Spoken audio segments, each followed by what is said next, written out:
Cowboy Cerrone with a beer in hand, starting these celebrations off in style. And I was with you when you had your retirement fight, and we had a bit of an emotional chat backstage. And I know it's hard to put into words what, the end of your career, summing it up, all those things. But since the announcement of your Hall of Fame induction, you've had some time. Describe, if you can, some of the emotions of what this moment means to you. It's still surreal. It doesn't feel real at all. Like, it's just slowly starting to set in. Tonight's going to be as real as it gets, and like I was telling the guy next to me, through my career, they would say future Hall of Fame inductee, and you're like, oh yeah, maybe. And now here we are. We did it.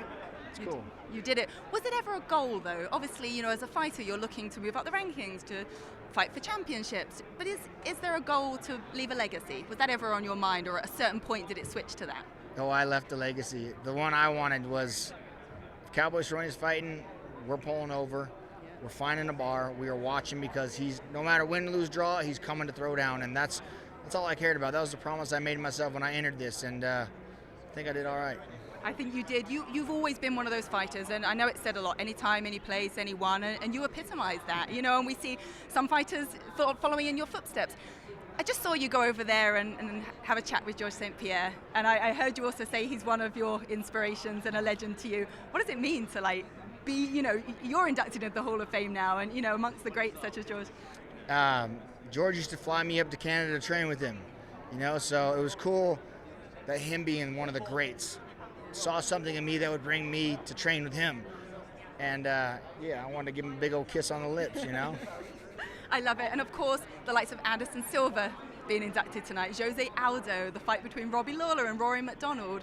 I mean, even though you're a legend in your own right, do you still have those moments where you feel like you're a bit of a fan as well? Or are you just, your companions now?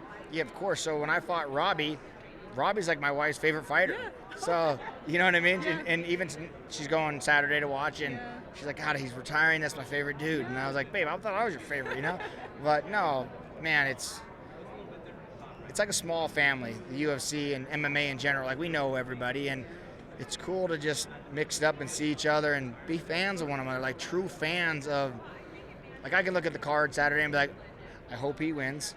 I know he's going to win. God damn it, my heart says he's not going to win, but so it's cool.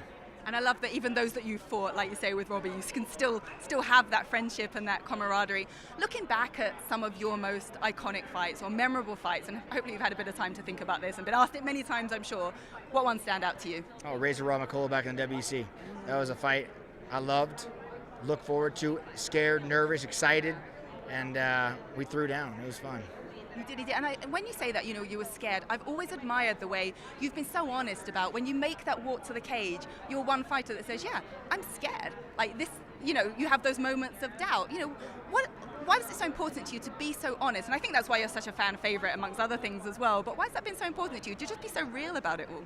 I think that defines who you are, like being real. And that's I've always been. My grandma raised me to be that way. And it's like, when I told everyone I'm retiring, I'm going to get on steroids, I did. That's what, I'm going to get my hair done. Look how good it looks. You know what I'm saying? Hair good. Yeah. So I don't care. I'm real, and I'm explaining my whole life. I'm not scared to ever say I did this, I didn't do that. I don't know. And I know you've now forayed into acting as well, and hence, wanting to get your body in the best shape that you can, and bigger and stronger and all the rest of it. Hence, obviously, the reason for the steroids. But what's this industry like in comparison to fighting? It's identical. Scary in a different way. It's so identical. Yeah, like trying to become a name to get to the big screen, to get to the UFC. Like you're starting again. Oh, yeah, you're starting again. So you can't, in this industry and in the film industry, you can't get seen unless you do something great, but you can't do something great unless you've been seen. So it's like, right, how do you do that? Yeah. So you got to start on the small shows and work your way up, and hopefully you spark somewhere and get that call. Whole new career. Whole new career. With its own challenges. We can't wait to watch you do that as well. Are we going to see you amongst the MMA world, though, as now you're retired, and or are you sailing off into the sunset with regard to MMA? Yeah, I'm out of here. I'm off into the sunset. Yeah.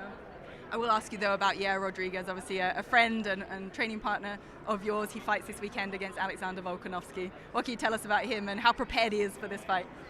I put $5,000 on how underdog he is, and I'm upset at what a dog he is, but he's gonna figure it out and find a way. That's my dude, my brother. Prepared mentally, physically. Yeah, I got high hopes for that boy. Right. And I know you keep the people that are close to you close, and your grandma has been such a huge part. I mean, we all feel like we know your grandma. She's been a part of the whole journey. What does she mean to you and for your career? What's she been able to do for you, whether it's mentally or support or whatever it might be? That's she's like the MMA grandma, like you were saying, you know. It was crazy because she's not very able to walk anymore and on oxygen now.